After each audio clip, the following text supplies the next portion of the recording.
Student अब हम लोग थ्रोट थिकनेस को समझ लेते हैं। आप यहाँ पे एक फिगर में देख पा रहे होंगे कि एक प्लेट के ऊपर दूसरे प्लेट को रख करके यहाँ पे वेल्डिंग किया गया है। यानी जब एक प्लेट के ऊपर दूसरे प्लेट को रख करके वेल्डिंग किया जाता है तो वहाँ पे जो वेल्ड होता है उसको बोलते हैं फिलेट वेल्ड। ठीक है, हाँ, आज हम लोग इस फिलेट वेल्ड में कुछ टेक्निकल टर्म को जानेंगे और उसी टेक्निकल टर्म में एक टर्म है थ्रोट थिकनेस। ठीक है, हाँ, हालांकि बहुत सारे टेक्निकल टर्म के ऑलरेडी हम लोग सीख चुके हैं। देखिए यहाँ पे से पूरा क्लियर दिखाई नहीं पड़ रहा है, इसीलिए यहाँ से हम सेक्शन को बाहर निकाल करके यहाँ पे लाते हैं, यानी इस चीज़ को हम जूम आउट करके बाहर निकालते हैं। तो ये आप समझ पा रहे होंगे कि यहाँ से यहाँ तक को बोलते हैं, ये वाला पॉइंट को बोलते हैं टो। प्रीवियस क्लास में हम लोग सीख लिए थे टो होता है, ठीक है ना, इसको बोलते हैं TOE। इसको बोल रहे थे यहाँ पे जो पॉइंट हो रहा था, यानी इसको बोल रहे थे रूट। क्या बोल रहे थे? रूट। हालांकि ये प्रीवियस वीडियो लेक्चर में बता दिया गया है। और यहाँ से यहाँ तक कि इस लेंथ को बोल रहे थे लेग लेंथ, लेग लेंथ, ठीक है ना, हाँ। और यहाँ से यहाँ तक के भी लेंथ को हम लोग क्या बोल रहे थे? Leg length.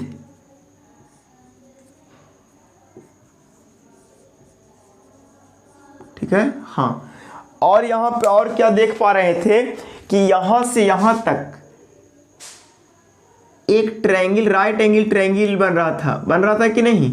हाँ। और ये जो रेड कलर,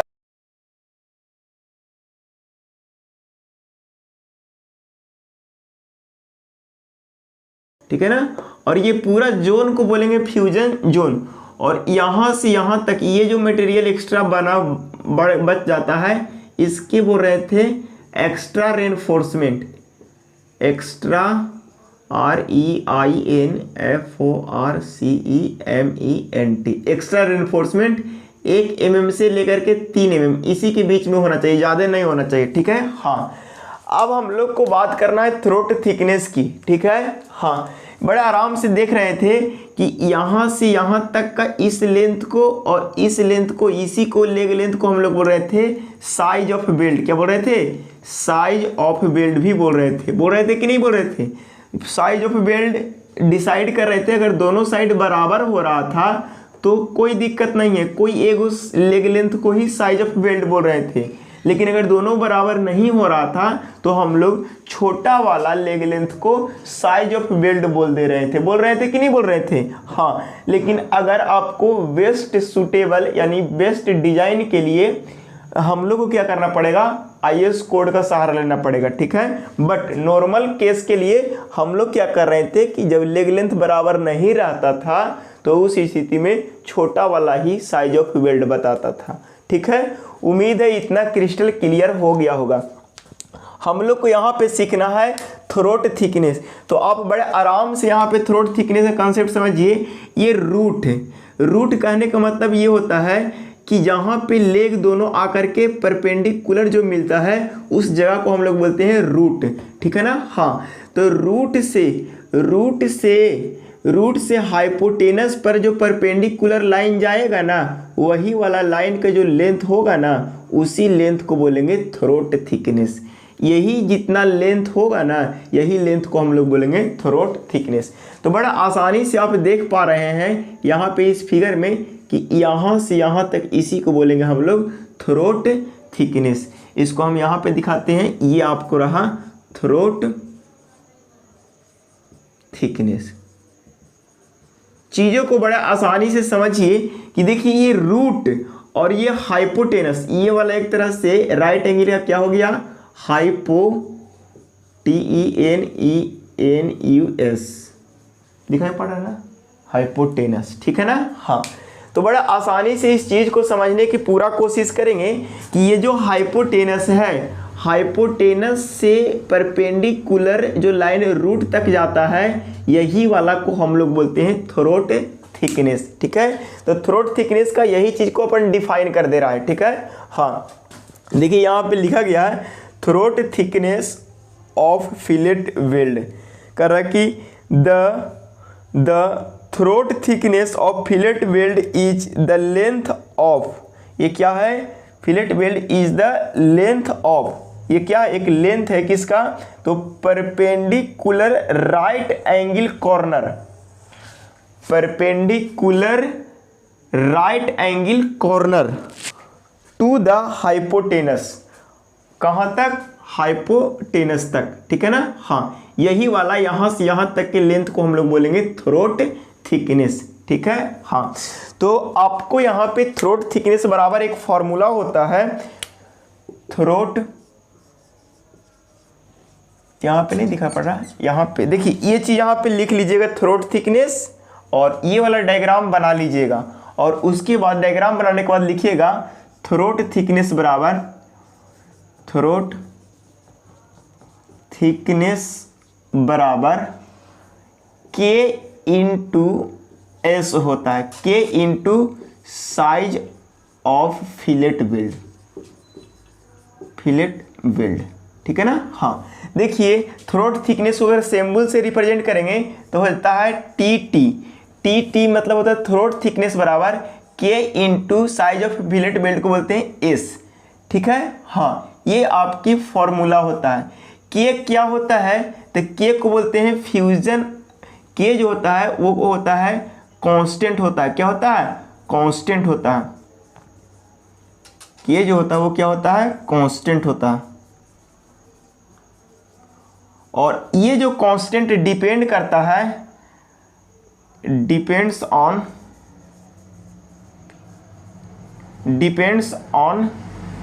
फ्यूजन एंगल पर। ये काची पर डिपेंड करता है? फ्यूजन एंगल पर डिपेंड करता है, ठीक है ना। हाँ, फ्यूजन एंगल क्या होता है तो इस चीज को समझने की कोशिश कीजिएगा। फ्यूजन एंगल क्या होता है, ठीक है ना। हाँ, तो फ्यूजन एंगल होता है fusion angle the angle between plates. दोनों प्लेट्स का जो एंगल होता है उसी को हम लोग बोलते हैं फ्यूजन एंगल। अगर इसको मान लेते हैं कुछ देर के लिए थीटा, ठीक है ना, तो हम लोग फ्यूजन एंगल देखिए यहाँ पे हो जाएगा 90 डिग्री, यहाँ पे क्या हो जाएगा 90 डिग्री। तो अगर थोड़ा सा अगर बात कर लिया जाए कि के की वैल्यू कैसे कैसे वेरी करता है, तो उसके लिए ध्यान दे लीजिए। आपको आईएस कोड रिकमेंडेड करता है इसको, आईएस कोड के अनुसार आपको ये वैल्यू रिकमेंडेड करता है कि एंगल के करस्पॉन्डिंग कांस्टेंट की वैल्यू गिवन है, ठीक है, जिसको आप लोग याद कर लीजिएगा, ठीक है। जब आपकी फ्यूजन एंगल 60 डिग्री से 90 डिग्री के बीच रहेगा तो आपके कांस्टेंट की वैल्यू 0.7 रहेगा। जब 91 डिग्री से 100 डिग्री के बीच रहेगा तो आपकी कांस्टेंट की वैल्यू 0.65 रहेगा।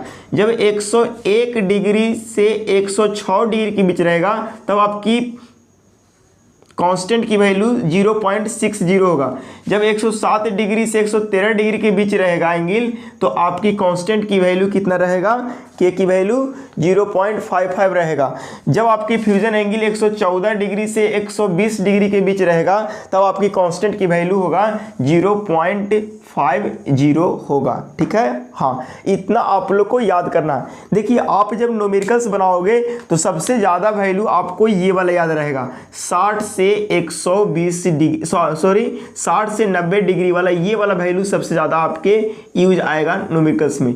तो आप इस वैल्यू को ज़्यादा याद हमेशा के लिए रखेंगे कि जब फ्यूजन एंगल आपके 60 से 120 डिग्री है तो यहाँ पे कांस्टेंट की वैल्यू कितना होगा? तो 0.7 होता है, ठीक है। हाँ, अच्छा, ऐसा हो जाए फ्यूजन एंगल अगर 90 डिग्री हो जाएगा तब क्या होगा? तो देखिए यहाँ पे फ्यूजन एंगल 90 डिग्री है और हमने अगर कुछ देरी के लिए इसको मान लेते हैं, इसको एस और ये भी क्या है मान लेते हैं बराबर है, यानी ये दोनों आपस में क्या है? बराबर है। ये भी क्या है? एस है।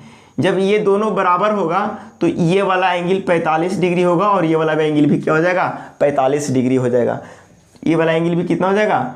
45 डिग्री हो जाएगा, ठीक है ना। हाँ, तो यहाँ पे आप के की वैल्यू या थ्रोट थिकनेस की वैल्यू निकाल सकते हैं कितना होगा। ट्रिग्नोमेट्री लगा करके भी कैलकुलेट कर सकते हैं, ठीक है। अगर इसको मान लीजिए O और इसको मान लीजिए A और इसको मान लीजिए B, तो अगर आप चलिएगा इन ट्रायंगल OAB में, ठीक है ना, OAB में जैसे ही चलिएगा तो आप यहाँ पे लिखिएगा साइन 45 डिग्री बराबर लिखिएगा। देखिए, तो OA क्या है? साइन 45 डिग्री पर लिखिएगा OA बट्टा इसकी हाइपोटेनस क्या हो जाएगा? OB, ठीक है ना। हाँ, तो बताइए कि यहाँ पे आप क्या लिखोगे, ओ ए को जगह पर लिखिएगा थ्रोट थिकनेस TT और OB की जगह पर लिख दीजिएगा साइज ऑफ बेल्ट यानी S। तो यहाँ पे बड़े आसानी से आप TT कैलकुलेट कर सकते हैं। थ्रोट थिकनेस बराबर हो जाएगा S इंटू साइन 45, ऐसा लिख सकते हैं, साइन 45 डिग्री। यहाँ पे S लिखिए बढ़िया से, S इंटू साइन 45। S क्या है तो साइज ऑफ बेल्ट है, ठीक है ना। अच्छा साइन 45 की वैल्यू कितना होता है, तो सर साइन 45 की वैल्यू होता है 0.707 इंटू S हो जाएगा। यानी यहाँ से आप थ्रोट थिकनेस की वैल्यू, अगर दोनों प्लेट के बीच का अगर एंगल 90 डिग्री है, अगर दोनों प्लेट के बीच का एंगल अगर 90 डिग्री है तो थ्रोट थिकनेस आ गया 0.7। देखिए तो ये भी कोड में दिया गया है कि नहीं, तो आप यहाँ से भी कैलकुलेट कर सकते हैं। लेकिन इतनी सारी चीज़ आपको हमेशा कैलकुलेट नहीं करना है, जो कोड में ऑलरेडी दिया गया है उसी को हम लोग प्रॉब्लम बनाने में यूज करेंगे। उम्मीद है आपको थ्रोट थिकनेस का कहानी कंप्लीट हो गया। थ्रोट थिकनेस क्या होता है, ये होता है थ्रोट थिकनेस कैसे कैलकुलेट करते हैं, तो कांस्टेंट और साइज ऑफ बेल्ट के मदद से, कांस्टेंट और साइज ऑफ बेल्ट की मदद से आप थ्रोट थिकनेस हमेशा कैलकुलेट करोगे। ठीक, के की वैल्यू कैसे निकालोगे, फ्यूजन एंगल से निकाल लोगे, ठीक है ना। ये यहाँ पे थ्रोट थिकनेस की फॉर्मूला कैसे आया, तो आप यहाँ पे बड़े आराम से देख सकते हैं। ये वाला एंगल हमेशा आपको यहाँ पे नहीं दिखाई पड़ेगा इस तरह से, ठीक है, इसीलिए इसकी सारे कोड दे रखी है। ठीक, हाँ उम्मीद है इतना बात आपको समझ आ गया होगा। छापना कैसे कैसे है, तो सबसे पहले ये वाला छापिएगा, उसके बाद ये डायग्राम बनाइएगा, उसके बाद ये वाला लिखिएगा तीसरा नंबर में, और चौथा नंबर में ये वाला लिखिएगा, और पांचवा नंबर में आप ये वाला लिख करके प्रूफ कर दीजिएगा, ठीक है। हाँ बस छठवां नंबर में ये रिजल्ट को हाईलाइट कर दीजिएगा, बस इतना आप लोग को छाप लेना है, कॉपी कर लीजिए। लोग effective length of fillet weld को समझ लेते हैं, ठीक है। हाँ, जब कभी भी आपको वेल्डिंग करने के लिए बोला जाएगा तो आपको साइज ऑफ वेल्ड दिया रहेगा या बताया जाएगा कि इतना साइज का आपको वेल्डिंग करना है, तो आप क्या करोगे, वहां पे जाओगे और डायरेक्ट उतना ही साइज से वेल्डिंग करना स्टार्ट नहीं कर दोगे। सबसे पहले क्या करोगे कि पहले कम साइज से उठाते हुए धीरे धीरे उतना साइज तक पहुंचेंगे, और जितना लेंथ में करना उतना लेंथ में करेंगे, और फिर धीरे धीरे जा करके खत्म करेंगे। देखिए ऐसे वेल्डिंग होता है, ठीक है। हाँ, इस चीज को समझिए, पहले धीरे धीरे वेल्डिंग करते हैं, देखिए, और उसके बाद जितना साइज का करना है ना, उसके बाद उतना साइज का वेल्डिंग करना स्टार्ट करते हैं, ठीक है ना।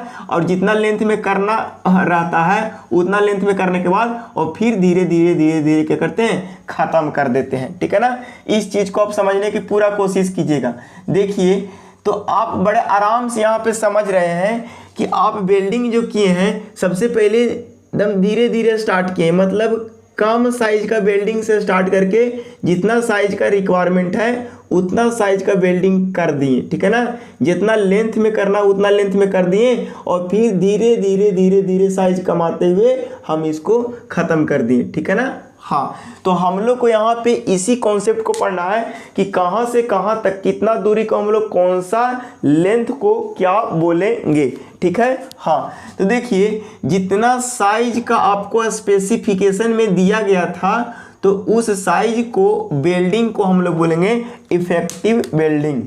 क्या बोलेंगे, इफेक्टिव वेल्डिंग, और उस लेंथ को बोलेंगे इफेक्टिव लेंथ, ठीक है ना। हाँ, तो आप देख पाएंगे कि यहाँ से यहाँ तक बोलेंगे एल इफेक्टिव, ठीक है ना। हाँ, लेकिन हमने वेल्डिंग जहाँ से स्टार्ट कर रही है, अपन जहाँ से वेल्डिंग स्टार्ट करी है वहाँ से पूरा का पूरा लेंथ को बोलेंगे ओवरऑल लेंथ, ओवरऑल लेंथ, ठीक है ना।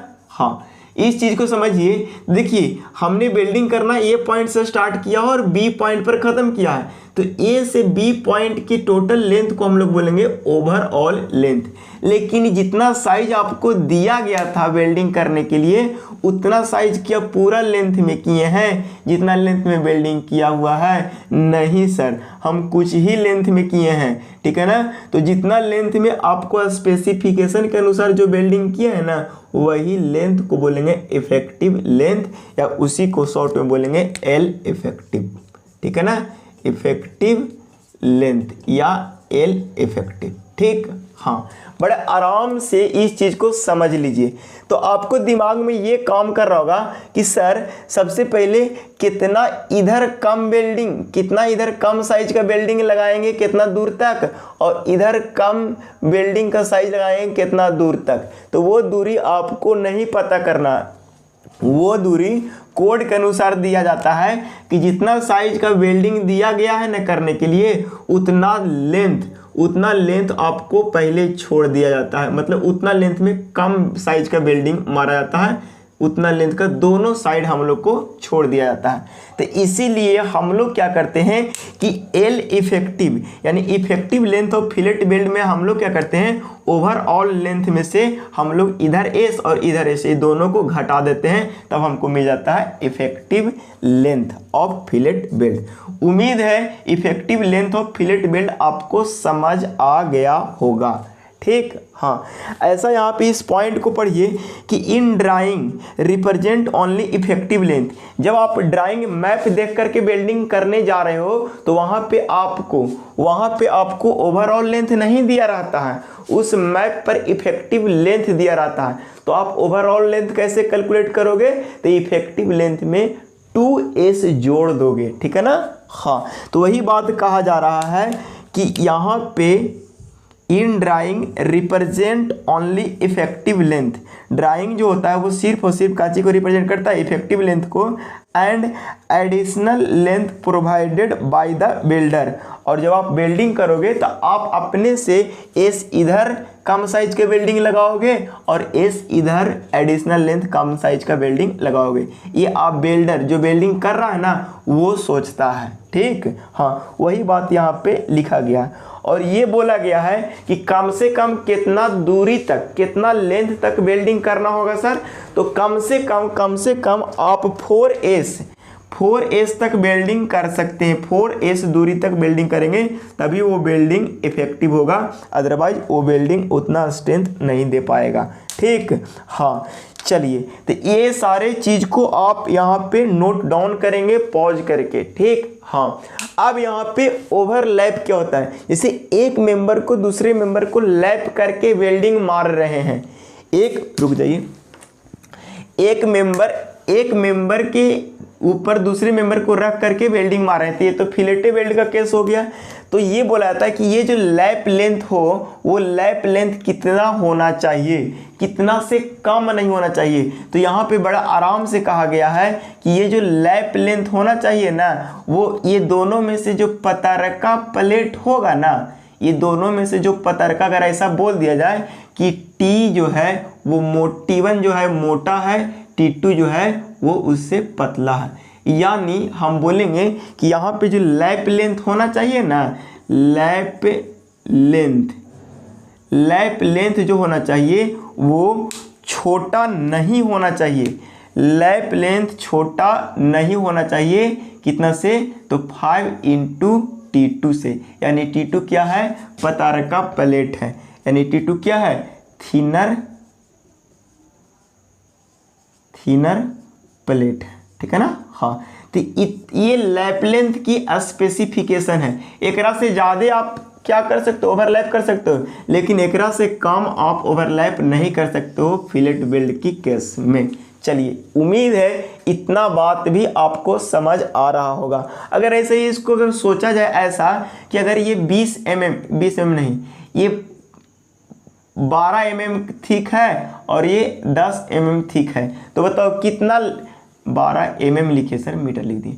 अब ये दोनों मेंबर को वेल्डिंग करना है तो कितना लैपिंग डिस्टेंस होना चाहिए, लैप लेंथ कितना होना चाहिए, तो सर लिखो मिनिमम लैप लेंथ 5 × 10 = 50 mm, यानी 50 mm लैप लेंथ होना चाहिए, यानी एक दूसरे मेंबर के ऊपर लैप करेंगे 50 mm का। ठीक है ना। हाँ, उम्मीद है इस चीज़ को भी आप समझ पाए होंगे।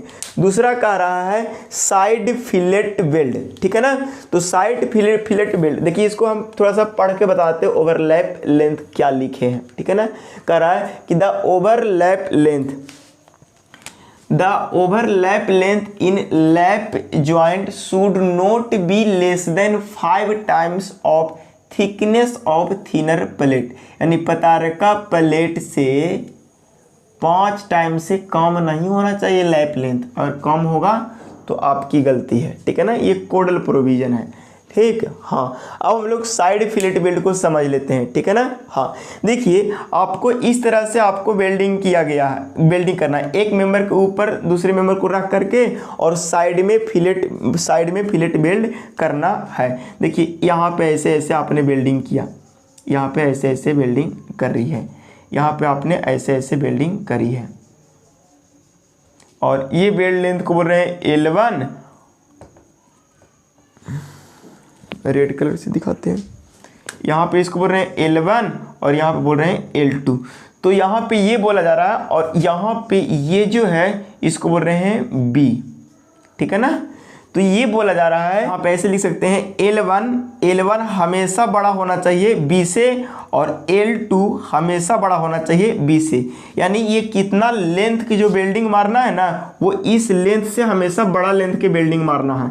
सपोज करिए ऐसा कि आपको ये वाला लेंथ जो है वो 10 mm है, कितना mm है, 10 mm है, तो आपको यहाँ पे कम से कम वेल्डिंग मारना होगा 10 से ज़्यादा आप कुछ भी मार सकते हो यहाँ पे लेंथ की वेल्डिंग। यानी 10 से ज़्यादा मान लो 11 mm का मार लीजिए वेल्डिंग, यहाँ पे भी 11 mm का मार लीजिए वेल्डिंग, ठीक है ना। हाँ, तो इस चीज़ को आप समझ लीजिए और ये प्रोविज़न को भी आप समझ लीजिए। दूसरी बात अगर आपको ऐसा कहे, थोड़ा सा इधर इरेज करते हैं, अगर आपको कॉपी कर लेंगे तो थोड़ा इरेज कर देते हैं, इधर आप लोग कॉपी कर लीजिएगा, ठीक। हाँ, उम्मीद है आप लोग कॉपी कर लिए होंगे और इधर थोड़ा सा हम इरेज करते हैं, ठीक है। अगर आपको ऐसा हो जाए, रुकिए पॉज करके इरेज कर देते हैं। इरेज करने के बाद अब हम लोग एंड रिटर्न फिलेट वेल्ड को समझ लेते हैं। एंड रिटर्न फिलेट वेल्ड जो है वो एंड फिलेट वेल्ड का ही टाइप्स है, ठीक है ना। बस एंड में क्या करते थे, एंड पर किनारे हम लोग वेल्डिंग मारते थे, लेकिन एंड रिटर्न में क्या होता है कि यहाँ पे कॉर्नर से ऐसे करके वेल्डिंग करते हुए कंटिन्यूअसली आगे बढ़ जाते हैं, ऐसे मुड़ जाते हैं, ठीक है ना। तो जब वो मुड़ते हैं तो यही फिलेट वेल्ड को हम लोग बोलते हैं एंड रिटर्न फिलेट वेल्ड, ठीक है। हाँ, तो आप एक बार पहले डायग्राम बनाइएगा और फिर ऐसे मोड़ करके एक बार और डायग्राम आप लोग बनाइएगा, ठीक है ना। हाँ, तो जो यहाँ पे जो एंड रिटर्न हुआ, ये वाला जो डिस्टेंस होना चाहिए ना वेल्डिंग का, वो 2s से कम नहीं होना चाहिए। ये कितना से कम नहीं होना चाहिए, 2s, 2 × s, s क्या है, साइज ऑफ वेल्ड है, ठीक है ना। 2s से कम नहीं होना चाहिए, 2s बढ़िया से लिख दीजिए, 2 × s, यानी साइज ऑफ वेल्ड से के दुगना से कम इन रिटर्न नहीं होना चाहिए, नहीं तो इफेक्टिव नहीं हो पाएगा, ठीक है। हाँ, चलिए, उम्मीद है आप एंड रिटर्न भी समझ गए होंगे। सर इधर 2s तो इधर भी मारेंगे तो इधर भी 2s होना होगा, ठीक है ना। तो ये सारे स्पेसिफिकेशन आपको यहाँ पे लिखा गया, वही चीज़ समझा देते हैं।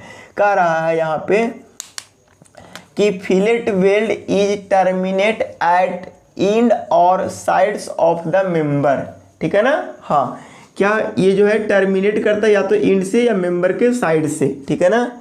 शुड बी टर्न कंटिन्यूअसली, और वेल्डिंग मारते मारते कंटिन्यूअसली टर्न करते हैं, ठीक है ना। Around the corner for distance is not less than 2s। इस बात को समझिएगा, 25 नहीं लिखा हुआ, ये 2s लिखा हुआ है। s क्या है, साइज ऑफ वेल्ड है, 25 नहीं समझिएगा, नहीं तो 25 समझिएगा तो हो जाएगा दिक्कत। नॉट लेस देन 2s, ठीक। हाँ, चलिए, उम्मीद है इतना बात आपको एंड रिटर्न समझ आया है। देखिए, एंड का मतलब होता है किनारे से, रिटर्न का मतलब लौट जाना, ठीक है ना। तो किनारे से चलते हुए फिर से यहाँ पे लौट जा रहा है, इसीलिए इसको एंड रिटर्न बोलते हैं, ठीक है ना। अब हम लोग समझ लेते हैं इंटरमीडिएट फिलेट वेल्ड को, ठीक है ना। तब तक उसको कॉपी कर लीजिए, इसको कॉपी कर लीजिए, हम इसको इरेज करते हैं, ठीक है ना। हाँ, रोक कर कॉपी कर लीजिए, इसको इरेज करते हैं, ठीक है। यहाँ पे थोड़ा डायग्राम बना देते हैं। अब हम लोग थोड़ा सा देखेंगे इंटरमीडिएट फिलेट वेल्ड का, ठीक है ना। देखिए, इस तरह का मान लीजिए कोई एक प्लेट है और इस प्लेट में दूसरा प्लेट को आपको क्या करना है, कनेक्ट करना है। ये आपको दूसरा प्लेट है और इस प्लेट को आपको क्या करना है, कनेक्ट करना है। तो कनेक्ट करने के लिए क्या करते हैं कि आप यहाँ बिल्डिंग मार दिए यहाँ पे, और यहाँ पे छोड़ करके यहाँ पे मार दिए बिल्डिंग, और यहाँ पे छोड़ करके यहाँ पे बिल्डिंग मार दी, ऐसे, ठीक है ना। तो यहाँ पे जो बिल्डिंग छोड़ छोड़ के जो मार रहे हैं ना, इसी बिल्डिंग को हम लोग बोलेंगे इंटरमीडिएट फिलेट बिल्ड। जब छोड़ छोड़ के बिल्डिंग मारेंगे ना, तब उसको हम लोग बोलेंगे इंटरमीडिएट फिलेट बिल्ड। ठीक है ना, वही लिखल है। ठीक है, बड़ा आराम से देख लीजिए, छोड़ छोड़ के जो बिल्डिंग मारेंगे ना, तब उसको हम लोग बोलेंगे इंटरमीडिएट फिलेट बिल्ड। तो इंटरमीडिएट फिलेट बिल्ड में क्या होगा कि गैप होगा। क्या होगा? गैप होगा। तो इसके बीच में एक गैप होगा। क्या होगा? गैप होगा। और ये होगा आपको वेल्डेड लेंथ। क्या हो जाएगा? Welded length. ठीक है ना, तो इसी चीज को समझ लीजिए कि ये गैप कितना से ज़्यादा नहीं छोड़ना होगा और वेल्डेड लेंथ कितना से ज़्यादा नहीं छोड़ना होगा। टेंशन मेंबर के लिए अलग होता है, कंप्रेशन मेंबर के लिए अलग होता है। ठीक है ना, सब कुछ यहाँ स्पेसिफिकेशन में लिखाया गया है। कह रहा है continuous length of weld at one location should be at least 4s। एक जगह पर ये जो बेल्ट जो लगाया गया है, ये जो एक जगह पर ये जो होना चाहिए 4 × s से कम नहीं होना चाहिए। अगर यहाँ पे L है तो ये जो L है इतना से कम नहीं होना चाहिए, ज़्यादा ही होना चाहिए। ठीक है ना, हाँ, इस चीज़ को आप समझने की कोशिश कीजिएगा।